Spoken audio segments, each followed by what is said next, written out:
नमस्कार दोस्तों, exam levels के ऑनलाइन प्लेटफॉर्म में आपका हार्दिक स्वागत है। और आज हम अपनी पॉलिटी की जो हमारी सीरीज चली आ रही थी उसी पॉलिटी की सीरीज को आगे बढ़ाते हुए आज हम बात करेंगे किसकी, मूल कर्तव्य की, यानी कि मौलिक कर्तव्य की, फंडामेंटल ड्यूटीज के विषय में देखेंगे कि कौन से आर्टिकल के तहत है, कौन से भाग के अंतर्गत है, इसकी क्या महत्वता है। 11 मौलिक कर्तव्य जो हमारे वर्तमान संविधान में है उनके विषय में जानेंगे। मौलिक जो कर्तव्य हैं आपके, इनके महत्व को जानेंगे, इनकी जो आलोचना हुई है उनको जानेंगे, सारी चीजों को स्पष्ट करते हुए चलेंगे। ठीक है दोस्तों, तो शुरू करते हैं आज का वीडियो और बात करते हैं मौलिक कर्तव्य के विषय में। तो देखिए दोस्तों, जो मौलिक कर्तव्य हैं वे हमारे मूल संविधान में वर्णित नहीं थे। कहने का ये मतलब है कि 26 नवंबर 1949 यानी कि 26 नवंबर 1949 को जब भारत का यानी कि हमारे देश का संविधान बनकर तैयार हुआ तो उस संविधान में मौलिक कर्तव्य को नहीं जोड़ा गया था। यानी कि जो हमारे संविधान निर्माता थे उनको जो मौलिक कर्तव्य हैं उन्हें आवश्यक नहीं लगे, संविधान निर्माताओं को यह आवश्यक नहीं लगा कि मौलिक कर्तव्य भी क्या करा जाए, संविधान में जोड़ा जाए। ठीक है दोस्तों, बाद में 1976 में मौलिक कर्तव्य को जोड़ा गया और किसकी सरकार के समय, कांग्रेस की सरकार, सत्तारूढ़ पार्टी हुआ करती थी कांग्रेस, और कांग्रेस पार्टी ने यह घोषणा करी थी कि संविधान में मूल कर्तव्यों को ना जोड़ा जाना क्या है, एक ऐतिहासिक भूल है। और उन्होंने यह दावा किया था कि हम जो ये काम करेंगे, जो संविधान निर्माता उस काम को नहीं कर पाए, उस काम को हम करेंगे और संविधान में क्या जोड़ेंगे, मौलिक कर्तव्य को जोड़ेंगे। ठीक है दोस्तों, तो आगे बढ़ते हैं और बात करते हैं संविधान के किस भाग में मौलिक कर्तव्य को देखा गया है। तो यहां पर देखिए, संविधान के भाग 4A में, मैं पहले भी आप लोगों को बता चुका हूं, जहां पर भी आपको किसी भाग के आर्टिकल के ब्रैकेट में ए बी जैसी कोई चीज दिखे तो इसका मतलब यह निकल कर आता है, इसका मतलब यह है भैया, ये क्या है, संविधान संशोधन के तहत, अमेंडमेंट के तहत जोड़ी गई चीज है। क्योंकि देखिए भाग 4 में डीपीएसपी भी है, तो भाग 4A में क्या है, आपका मौलिक कर्तव्य है। क्योंकि 42 संविधान संशोधन, 42 अमेंडमेंट 1976 के तहत इसको जोड़ा गया था। और आर्टिकल की अगर हम बात करें तो अनुच्छेद 51A में क्या देखने को मिलता है, आपको मौलिक कर्तव्य देखने को मिलता है। ठीक है दोस्तों, तो याद रखिएगा, भाग 4A अनुच्छेद 51 का A, इसमें किसकी बात करी गई है, मौलिक कर्तव्य यानी कि फंडामेंटल ड्यूटीज की बात करी गई है। आगे बढ़ते हैं। संविधान में मौलिक कर्तव्यों की कोई व्याख्या नहीं थी, जैसा कि मैंने आपको बोला, इसे 42वें संविधान संशोधन 1976 के तहत जोड़ा गया। याद रखिएगा कौन सा अमेंडमेंट, 42वें संविधान संशोधन 1976। ठीक है दोस्तों, इसको मिनी कॉन्स्टिट्यूशन भी कहा जाता है 42वें संविधान संशोधन को, क्योंकि बहुत सारी चीजें हमारे संविधान में, बहुत सारी विषय वस्तु हमारे संविधान में किसके तहत जोड़ी गई हैं, 42वें संविधान संशोधन 1976 के तहत जोड़ी गई है। आगे बढ़ते हैं। तो देखिए दोस्तों, जब तक 1976 में इसको जोड़ा गया था स्वर्ण सिंह समिति की सिफारिश से, तो शुरू में देखिए 10 मौलिक कर्तव्य हुआ करते थे। कितने? 10। परंतु जब 86वां संविधान संशोधन 2002 हुआ, स्टार बना लीजिए, बहुत महत्वपूर्ण प्रश्न वहां से बनता है। 86 अमेंडमेंट 2002 के तहत मौलिक कर्तव्यों में एक और मौलिक कर्तव्य को जोड़ा गया और वर्तमान में इसकी संख्या कितनी होगी, टोटल 11। ठीक है दोस्तों, 2002 से पहले 10 मौलिक कर्तव्य थे, 86 अमेंडमेंट किया गया 2002 में और इसके तहत आपका 11 मौलिक कर्तव्य जोड़ा गया और प्रेजेंट टाइम में आपके कितने मौलिक कर्तव्य हैं, टोटल 11 मौलिक कर्तव्य हैं। आगे बढ़ते हैं। भारतीय संविधान में मूल कर्तव्यों को पूर्व सोवियत संघ यानी कि यूएसएसआर से लिया गया है। कहने का मतलब कि सोवियत संघ इसको लिया गया था, पूर्व सोवियत संघ यानी कि वर्तमान में हम कहते हैं रूस। तो हमारे जो मौलिक कर्तव्य कहां से लिए गए हैं, रूस से लिए गए हैं और पूर्व समय में रूस को ही क्या कहा गया था, सोवियत संघ कहा गया था। तो मौलिक कर्तव्य का जो हमारा डाटा है, मौलिक कर्तव्य का जो हमारा एक मॉडल है, जो आपका विषय वस्तु है, ये कहां से ली गई है, रूस से ली गई है। ठीक है दोस्तों, आगे बढ़ते हैं और अब बात करेंगे हम मौलिक कर्तव्यों की सिफारिश की। वर्ष 1976 में कांग्रेस पार्टी ने सरदार स्वर्ण सिंह की अध्यक्षता में एक समिति का गठन किया। इस समिति का यह कार्य था कि राष्ट्रीय आपातकाल के समय इस संबंध में अपनी रिपोर्ट प्रस्तुत करिएगा। जो राष्ट्रीय आपातकाल लगा था 1975 के समय, तो उसके संबंध में अपनी रिपोर्ट प्रस्तुत करना था। किसने? सरदार स्वर्ण सिंह समिति। देखिए, स्वर्ण सिंह समिति इसलिए कहा जाता है क्योंकि इनके जो अध्यक्ष थे समिति के, उनका नाम था आपका सरदार स्वर्ण सिंह। तो सरदार स्वर्ण सिंह की अध्यक्षता में एक कमेटी का गठन किया गया, वो कमेटी का नाम पड़ा स्वर्ण सिंह समिति। स्वर्ण सिंह समिति ने अपनी रिपोर्ट प्रस्तुत की और अपनी रिपोर्ट में स्वर्ण सिंह समिति ने मौलिक कर्तव्यों को संविधान में जोड़ने की बात कही। तो सिफारिश किसके द्वारा की गई? स्वर्ण सिंह समिति के द्वारा सिफारिश की गई और स्वर्ण सिंह समिति ने 8 मूल कर्तव्यों को लागू करने की बात कही थी। कितने? 8। याद रखिएगा दोस्तों, यहां से एग्जाम में क्वेश्चन पूछा जाता है। तो स्वर्ण सिंह समिति ने 8 मूल कर्तव्यों को, स्वर्ण सिंह समिति, इस समिति ने अपनी रिपोर्ट में कहा कि 8 मौलिक कर्तव्यों को जोड़ा जाए। परंतु भारतीय जो सरकार थी उसमें भारतीय सरकार ने क्या करा? भारत की सरकार ने 10 मौलिक कर्तव्यों को जोड़ा। समिति ने सिफारिश करी 8 की और सरकार ने जोड़े 10। 2 बढ़ा दिए गए, 2 बढ़ा के जोड़े गए। अमेंडमेंट आप लोगों को बता चुका हूं, 42वां संविधान संशोधन 1976 भाग 4A अनुच्छेद 51 का A। ठीक है दोस्तों, आगे बढ़ते हैं। समिति हमने पढ़ी स्वर्ण सिंह समिति के विषय में। आगे बढ़ते और बात करते हैं मौलिक कर्तव्यों की, जो आपके 11 मौलिक कर्तव्य वर्तमान में देखे गए हैं। पहला मौलिक कर्तव्य है संविधान का पालन, उसके आदर्श संस्थाओं, राष्ट्रध्वज और राष्ट्रगान का सम्मान करें। देखिए संविधान है क्या चीज? संविधान एक वो दस्तावेज है जिससे पूरे देश को चलाया जाता है, जिससे पूरे देश का प्रशासन संभाला जाता है। तो यहां पर मौलिक कर्तव्य में कहा गया है कि भैया देखिए संविधान का पालन करें, संविधान में जो बातें कही हैं उसको फॉलो करिए, संविधान में जिन आदर्शों की बात कही गई है उन आदर्शों का सम्मान करिए, संविधान में जिन संस्थाओं की बात करी गई जैसे चुनाव आयोग, पार्लियामेंट, लोक सेवा आयोग, ठीक है दोस्तों, तो इनका क्या करना है? इन न्यायपालिका, इन संस्थाओं का आपको पालन करना है, इन संस्थाओं का आपको सम्मान करना है। फिर कहा गया राष्ट्रीय ध्वज, जो आपका नेशनल फ्लैग है और जो राष्ट्रीय गान है, आपका नेशनल सॉन्ग है, इसका क्या करिए? सम्मान करिए। ये आपका पहला मौलिक कर्तव्य बनता है। तो दोस्तों देखिए मौलिक कर्तव्य है क्या? देखिए जिस प्रकार से आपका आर्टिकल 12 से 35 के तहत क्या दिए गए हैं? मौलिक अधिकार दिए गए हैं। भाग 3 में मौलिक अधिकार दिया गया है नागरिकों को।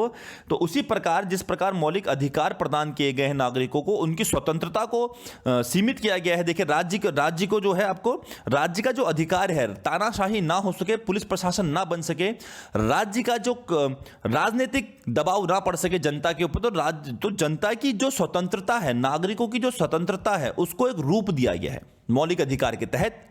मौलिक अधिकार के तहत देखिए, और संविधान मौलिक अधिकारों की गारंटी लेता है। न्यायपालिका मौलिक अधिकारों की करता है, रक्षा करता है। तो दोस्तों जब भी कोई अधिकार आपको मिलता है तो उस अधिकार के साथ कुछ कर्तव्य भी आपको मिले जाते हैं।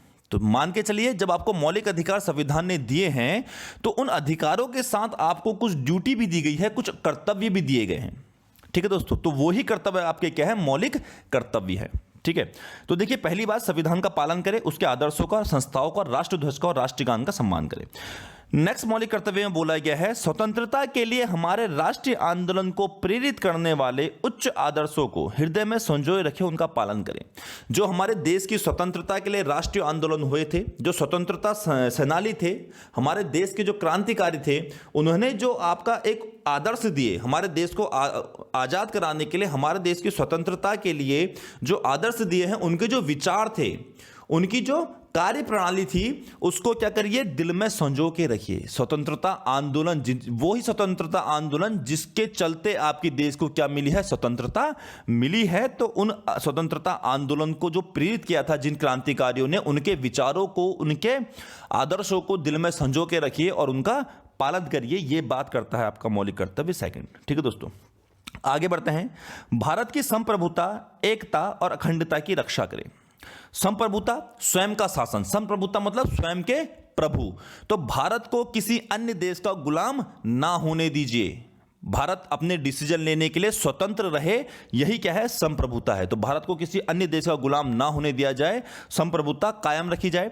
एकता, जितने भी नागरिक है, जितने भी राज्य हैं, सबके बीच में क्या हो? एक एकता हो। और बात करी गई है अखंडता की। अखंडता मतलब कि भारत एक अखंड भारत बने, भारत के टुकड़े ना हो। जैसा कि हमारे आर्टिकल 1 में भारत को, इंडिया को राज्यों का एक संघ कहा गया है। तो यानी कि भारत के टुकड़े नहीं होने देना है, भारत की अखंडता की रक्षा करनी है, भारत को अनेक टुकड़ों में बंटने से बचाना है। यह बात कही गई है आपका मौलिक कर्तव्य 3 में। आगे चलते हैं। देखिए दोस्तों, आगे लिखा है राष्ट्र की रक्षा करें तथा आह्वान किए जाने पर राष्ट्र की सेवा करें। राष्ट्र की आपको रक्षा करनी है, और क्या है? जब भी राष्ट्र आपको अपनी रक्षा के लिए बुलाए, जब भी राष्ट्र आपका आह्वान करे, आपकी जरूरत महसूस करे, तो आपको क्या करना है? राष्ट्र की सेवा करने के लिए खड़े हो जाना है। जरूरी नहीं है कि यहां पर बात युद्ध की हो रही हो, कहीं पर आपात जैसे कोई आपदा आ जाए, उस आपदा में आपको क्या करना है, राष्ट्र की सेवा करनी है। अंदर कोई जैसे इस वक्त कोरोना काल चला था, कोरोना काल में देखिए कितना भयंकर महामारी चली, तो यहां पर इन समय में आपको आगे आकर राष्ट्र की सेवा करनी है, राष्ट्र के नागरिकों की सेवा करनी है। ठीक है दोस्तों, तो ये सारी बातें कही गई हैं मौलिक कर्तव्य में। आगे बढ़ते हैं। भारत के सभी लोगों में समरसता और भातृत्व की भावना को जागृत करे। जितने भी लोग हैं, जितने भी नागरिक हैं भारत के, उनके मध्य समानता रखें, सबको इक्वलिटी की नजर से देखें और आपस में क्या करिए, भाईचारे की भावना को बढ़ाइए। ये बात करता है मौलिक कर्तव्य। आगे बढ़ते हैं और देखते हैं नेक्स्ट मौलिक कर्तव्य को। हमारी सामाजिक संस्कृति की गौरवशाली परंपरा का महत्व समझे। यहां पर बात करी गई है इंडिया का जो कल्चरल है, जो हमारी संस्कृति है, हमारी सनातन संस्कृति मानी गई है पहले से ही। तो हमारी जो संस्कृति है, भारत की जो संस्कृति है, वो गौरवशाली संस्कृति है। देखिए किस प्रकार से आप गौरवशाली संस्कृति कह सकते हैं। कई सैकड़ों साल तक, कई हजारों साल तक मुस्लिम आक्रमणकारियों ने हमारे देश पर राज किया। उसके बाद देखिए अंग्रेजों ने, ईसाई लोगों ने हमारे देश पर राज किया, परंतु भारत की गौरवशाली संस्कृति को बदलने में नाकामयाब रहे। भारत एक राष्ट्र जो था, शुरू में जो राष्ट्र था हमारा भारत, एक अद्वितीय राष्ट्र था, एक अजय राष्ट्र था, और अभी भी हमारा भारत क्या है, एक अजय राष्ट्र है। तो भारत की जो संस्कृति है, काफी गौरवशाली परंपरा है भारत की संस्कृति की। तो इस संस्कृति का महत्व समझिए, इस परंपरा को समझिए और इसका पालन करिए। यह बात करी गई है मौलिक कर्तव्य में। ठीक है दोस्तों, आगे बढ़ते हैं। आगे यहां पर लिखा है प्राकृतिक पर्यावरण की रक्षा करें और प्राणी मात्र के प्रति दया भाव रखें। आपके आसपास का जो वातावरण है, वो पर्यावरण जो है, उसमें जो पेड़ पौधे हैं, जो स्वच्छ वायु है, पानी है, जितना भी पर्यावरण में जीव जंतु हैं, सबकी आपको क्या करनी है, रक्षा करनी है। जो भी प्राणी है, जिनके अंदर जीवन है, उन प्राणी के प्रति दया भाव रखिए, उन प्राणियों के प्रति दया भाव रखिए, उनकी रक्षा कीजिए, आप अपने पर्यावरण को स्वच्छ रखिए। ये बात करी गई है मौलिक कर्तव्य में। नेक्स्ट, वैज्ञानिक दृष्टिकोण, मानववाद, ज्ञान अर्जन की भावना जागृत करिए। आपका जो दृष्टिकोण है, जो आपका नजरिया है, उसको क्या रखिए, वैज्ञानिक दृष्टिकोण दीजिए अपने नजरिए को। मानववाद, जो मानव की जो सभ्यता है, उसके लिए कार्य कीजिए और लगातार ज्ञान को अर्जित करते रहिए, अपने ज्ञान को बढ़ाते रहें। इससे क्या होगा, जब आपका वैज्ञानिक दृष्टिकोण होगा, जब आप अपने ज्ञान को बढ़ाएंगे, तो आप क्या करेंगे, नए नए आविष्कार करेंगे, और वो आविष्कार किसके काम आएंगे, आपके राष्ट्र की उन्नति के काम आएंगे। तो ये बात करी गई है किसमें, मौलिक कर्तव्य में। आगे बढ़ते हैं। देखिए फिर लिखा है सार्वजनिक संपत्ति की सुरक्षा करें और हिंसा से दूर रहे। सार्वजनिक संपत्ति राज्य के द्वारा, यानी कि सरकार के द्वारा जो भी संपत्ति क्या करा जाता है, लोगों की भलाई के लिए, समाज की भलाई के लिए लगाई जाती है। जैसे आप कह सकते हैं, जो रोड के किनारे लाइट होती है, बल्ब होते हैं, रोड होती है, रोड में डिवाइडर्स होते हैं, काफी सारी चीजें होती है, पब्लिक शौचालय, ये सारा का सारा क्या आपकी सार्वजनिक संपत्ति है। वो चीजें जो समाज की भलाई के लिए लगाई गई हैं। तो उन सार्वजनिक संपत्तियों की क्या करनी है, सुरक्षा करनी है, उनको हानि नहीं पहुंचानी है और हिंसा से दूर रहना है। हिंसा से दूर रहने का मतलब कि जैसी चीजों से, लड़ाई झगड़े जैसी चीजों से क्या करना है, आपको दूर रहना है, समाज को हिंसा से दूर रखना है। यह बात करी गई है मौलिक कर्तव्य में। आगे बढ़ते हैं। देखिए व्यक्तिगत और सामूहिक गतिविधियों के लिए सतत प्रयास करते रहें। व्यक्तिगत यानी कि पर्सनली आप अपने अकेले में, सामूहिक यानी कि जब आप समूह में हो। अकेले में अगर आप काम कर रहे हैं या फिर आप समूह में कोई काम कर रहे हैं, दोनों में सतत प्रयास करते रहिए। सतत प्रयास कहने का मतलब है निरंतर प्रयास करते रहिए। जो भी कार्य आप कर रहे हैं, जो भी गतिविधि आप कर रहे हैं, चाहे वो व्यक्तिगत कर रहे हो, चाहे वो सामूहिक रूप से कर रहे हो, उसमें सतत प्रयास आपको करते रहना है, ताकि क्या हो, आपका राष्ट्र जो है, आपका भारत देश जो है, उन्नति के पथ पर अग्रसर हो सके और क्या बन सके, विकसित देश के रूप में उभर कर बाहर आए। ठीक है दोस्तों, तो ये बात करी गई है आपका मौलिक कर्तव्य के अंतर्गत।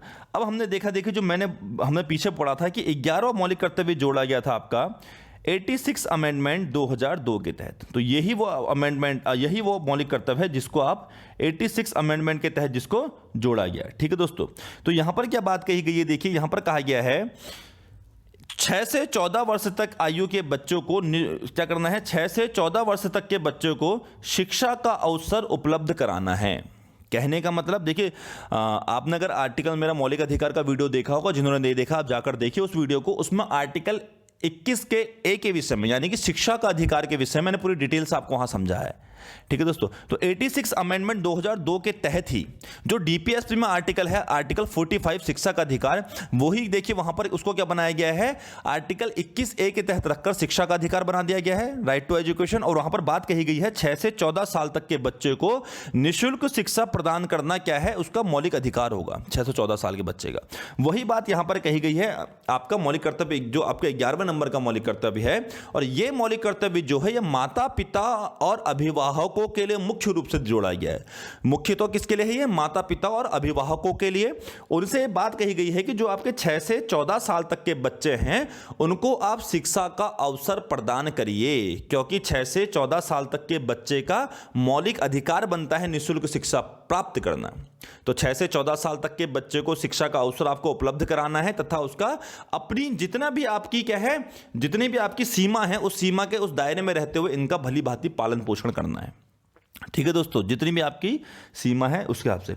अब यहां पर देखिए क्या है, नेक्स्ट पॉइंट वही निकल कर आया। तो ये आपके 11 मौलिक कर्तव्य थे। इसके बाद वही है कि देखिए स्वर्ण समिति ने 11 मौलिक कर्तव्य को जोड़ने की बात कही थी, परंतु सरकार ने 2 और जोड़े और 10 हो गए। 46वें संविधान संशोधन 2002 के तहत 11 मौलिक कर्तव्य भी जोड़ा गया। ठीक है दोस्तों, जो हमने 11 के 11 मौलिक कर्तव्य देखे। आगे बढ़ते देखिए मौलिक कर्तव्यों का महत्व क्या है, इनका महत्व क्या निकल कर आया। तो मूल कर्तव्यों को भी नीति निर्देशक तत्व यानी कि डीपीएसपी की भांति संविधान की व्याख्या हेतु उपयोग किया जा सकता है। जब आपको संविधान की व्याख्या करनी है तो आप संविधान की व्याख्या करने के लिए क्या कर सकते हैं, मूल कर्तव्यों का उपयोग कर सकते हैं। विधायिका द्वारा विधि निर्माण करते समय इनके क्रियान्वयन को आधार बनाया जा सकता है तथा कार्यों के औचित्य सिद्ध करने के लिए इन कर्तव्यों का सहारा लिया जा सकता है। जब भी विधायिका मतलब जो विधि बनाती है, जब भी विधायिका कोई कानून बनाएगी, कोई विधि बनाएगी, तो क्या कर सकती है विधायिका, इन मौलिक कर्तव्यों का सहारा ले सकती है। इन मौलिक कर्तव्यों को भी ध्यान में रखकर क्या बना सकती है, कोई कानून बना सकती है, कोई विधि बना सकती है। ठीक है दोस्तों, इससे संबंधित देखिए वर्मा समिति आई थी। वर्मा समिति, कभी कभी एग्जाम में पूछा जाता है कि वर्मा समिति का संबंध किस भाग से था, तो मौलिक कर्तव्य से था। वर्मा समिति 1999। ठीक है दोस्तों, 1999 में वर्मा समिति आई थी और वर्मा समिति ने क्या करा था, वर्मा समिति का ने जो कुछ मौलिक अधिकारों की पहचान करके उनको क्या दिया था, एक विधायी रूप दिया था, एक कानूनी रूप प्रदान किया था। ठीक है, तो याद रखिएगा दोस्तों, कभी एग्जाम में पूछा जाता है वर्मा समिति 1999। तो यहां पर देखिए बोला गया है कि अगर जो विधायिका विधि का निर्माण डीपीएसपी को ध्यान में रखेगी विधायिका कानून का निर्माण करते समय, पॉलिसी विधि बनाते हुए, तो यहां पर क्या है, अगर चाहे विधायिका तो मौलिक कर्तव्यों को भी आधार बनाकर कुछ विधि बना सकती है और अपना औचित्य जो भी वो कार्य कर रही है, कोई कार्य अगर विधायिका कर रही है, कोई विधि बना रही है, तो उस विधि का उद्देश्य सिद्ध करने के लिए मौलिक कर्तव्यों का सहारा लिया जा सकता है। ये इसकी महत्ता है। मूल कर्तव्य व्यक्ति में सामाजिक दायित्व, याद रखिएगा, सामाजिक दायित्व की भावना का संचार करते हैं जिससे राष्ट्रीय भावना में वृद्धि होती है। कहने का मतलब है कि मूल कर्तव्य नागरिकों में, व्यक्तियों में जो समाज के प्रति उनकी जिम्मेदारी है, उस जिम्मेदारी को बढ़ाते हैं, उस जिम्मेदारी की भावनाओं को बढ़ाते हैं, जिससे क्या होता है, राष्ट्र की भावना में वृद्धि होती है। देखिए दोस्तों, समाज से मिलकर राष्ट्र बना है। अगर समाज भावना का उदय होगा व्यक्ति के अंदर तो राष्ट्र की भावना का उदय भी होगा, राष्ट्रीय भावना में वृद्धि होगी। तो सामाजिक दायित्व की भावना को बढ़ाते हैं जिससे क्या होता है, राष्ट्रीय भावना में वृद्धि होती है उस व्यक्ति के अंदर। नेक्स्ट है, ये कर्तव्य भारतीय संस्कृति के अनुकूल हैं, ये भारतीय जनता में बंधुत्व की भावना को बढ़ाते हैं। हमारी संस्कृति पहले से ही वासुदेव कुटुंबकम की रही है। सारी पृथ्वी हमारे क्या है, हमारा घर है, भाईचारे की हमारी संस्कृति रही है। तो जब मौलिक कर्तव्य का ज्ञान व्यक्ति को आता है तो मौलिक कर्तव्य के साथ भारतीय संस्कृति को भी वो समझना शुरू करता है, और भारतीय संस्कृति को समझते हुए उसके अंदर किसकी भावना उत्पन्न होती है, भाईचारे की भावना उत्पन्न होती है। तो ये भी क्या है, मौलिक कर्तव्य का एक महत्व है। ठीक है दोस्तों, आगे देखिए मौलिक कर्तव्य की आलोचना की बात करते हैं। मैं आपसे पहले से कहता हुआ आया हूं कि जब भी कोई चीज बनती है, जब भी कोई विषय वस्तु का निर्माण होता है तो उसके आलोचक भी होते हैं, हर एक चीज की आलोचनाएं भी होती हैं। ठीक है दोस्तों, हर सिक्के के दो पहलू होते हैं, एक नकारात्मक, एक सकारात्मक। तो यहां पर देखिए आलोचना मतलब कि इस मौलिक कर्तव्यों को भी आलोचकों द्वारा क्या करी गई है, आलोचना कही गई है। उसका हम यहां पर क्या करते हैं, अध्ययन करते हैं। पहला यहां पर कहा गया है, मूल कर्तव्य ना तो बाध्यकारी है और ना ही इनका हनन होने पर न्यायालय जाया जा सकता है। यहां पर कहने का मतलब है कि नागरिकों को मूल कर्तव्य के विषय में बताया गया है, अगर नागरिक उसे माने या ना माने वो बाध्यकारी नहीं है। आप किसी को फोर्स नहीं कर सकते हो मौलिक कर्तव्यों का पालन करने के लिए। दूसरी बात का है कि अगर किसी के द्वारा मौलिक कर्तव्यों का हनन कर दिया जाए, मौलिक कर्तव्यों का पालन ना किया जाए, तो उसके लिए न्यायालय नहीं जा सकता है। जिस प्रकार से मौलिक अधिकारों का हनन होने पर जिस प्रकार से आप कहां जा सकते हो, न्यायालय जा सकते हो मौलिक अधिकार का जब आपका हनन होगा तो आर्टिकल 32 के तहत। परंतु देखिए, मौलिक कर्तव्य ना तो बाध्यकारी, ना आप किसको फोर्स कर सकते हो उसका पालन करने के लिए, और ना ही मौलिक कर्तव्यों का हनन होने पर यदि कोई व्यक्ति इन मौलिक कर्तव्यों का पालन ना करे तो न्यायालय में नहीं जाया जा सकता है, न्यायालय इसमें हस्तक्षेप नहीं कर सकता है। तो यह भी क्या है, इसकी एक आलोचना है। नेक्स्ट लिखा है, देखिए, कुछ मूल कर्तव्यों का दोहराव है। दोहराव कहने का मतलब है कि मौलिक कर्तव्य में कुछ बातों को बार बार दोहराया गया है, जैसे संप्रभुता, एकता, अखंडता, रक्षा इत्यादि। तो ये चीजों यहां पर कहा गया है कि इन सब चीजों का मतलब एक समान है, तो इन शब्दों को बार बार दोहराया गया है, इन मौलिक कर्तव्यों को बार बार दोहराया गया है। नेक्स्ट देखिए, कुछ मूल कर्तव्यों में मतदान, कर अदायगी, परिवार नियोजन आदि को समाहित नहीं किया गया है। कहने का मतलब है कि मौलिक कर्तव्य के अंदर मतदान करना, इसको मौलिक कर्तव्य के अंदर रखना चाहिए था। नागरिकों से कहना चाहिए था, नागरिकों को बताना चाहिए था कि भैया मतदान करना आपका मौलिक कर्तव्य है, आपको मौलिक कर्तव्य का पालन करना चाहिए, मतदान करना चाहिए। कर अदायगी, जो टैक्स दिया जाता है सरकार को, यह भी क्या होना चाहिए था, एक मौलिक कर्तव्य होना चाहिए था लोगों का, नागरिकों का मौलिक कर्तव्य होना चाहिए था, क्योंकि इसी टैक्स से पूरे देश का वित्त चलता है, पूरे देश का प्रशासन चलता है, पूरे देश में पैसा जो है इसी टैक्सों से मोस्टली आता है। तो यहां पर बात कही गई थी कि जो टैक्स को जमा करना, कर की अदायगी करना भी क्या होना चाहिए, आपका एक मौलिक कर्तव्य होना चाहिए। नेक्स्ट लिखा था परिवार नियोजन। जिस प्रकार से जनसंख्या बढ़ती जा रही है, उस जनसंख्या को रोकथाम लगाने के लिए परिवार नियोजन, एक नियोजित परिवार बनाना भी क्या होना चाहिए था, नागरिकों का मौलिक कर्तव्य होना चाहिए था। यह भी क्या है, मौलिक कर्तव्यों की एक आलोचना है। नेक्स्ट देखिए, कुछ मूल कर्तव्य की भाषा जटिल है, जैसे उच्च आदर्श, वैज्ञानिक दृष्टिकोण इत्यादि। बोला गया है कि यहां पर जो मौलिक कर्तव्य है, इनकी भाषा क्या है, काफी जटिल है, काफी कठिन है, समझने में बहुत मुश्किल यहां पर होती है नागरिकों को। तो यानी कि मौलिक कर्तव्य की भाषा क्या होनी चाहिए थी, सरल होनी चाहिए थी। ये भी क्या करेगी, मौलिक कर्तव्य की एक आलोचना करेगी। ठीक है दोस्तों, तो आज के अपने इस वीडियो में हमने क्या देखा, मौलिक कर्तव्य के विषय में देखा। आगे इसी प्रकार से हम पॉलिटी की सीरीज को जारी रखेंगे। आपको ये वीडियो कैसा लगा? अगर आपको ये वीडियो पसंद आया तो एक लाइक का बटन दबा दीजिए, एक कमेंट करिए, और आपको जहां पर भी कोई डाउट नजर आता है मेरे इस वीडियो में, आप कमेंट करके मुझसे क्वेश्चन पूछ सकते हैं। जल्दी मैं आपको डाउट क्लियर कर दूंगा। और इस वीडियो को ज्यादा से ज्यादा शेयर कीजिए, ताकि हम इसी प्रकार से आपके लिए क्या करें, वीडियो बनाकर लेकर आते रहें। और जिन दोस्तों ने हमारा चैनल को अभी तक क्या नहीं करा है, सब्सक्राइब नहीं किया है, वो जल्दी से सब्सक्राइब कर लीजिए, और क्या कर लीजिए, जो बगल में घंटे का निशान है उसको भी दबा लीजिएगा। तो मिलते हैं आपसे नेक्स्ट वीडियो में, तब तक के लिए धन्यवाद।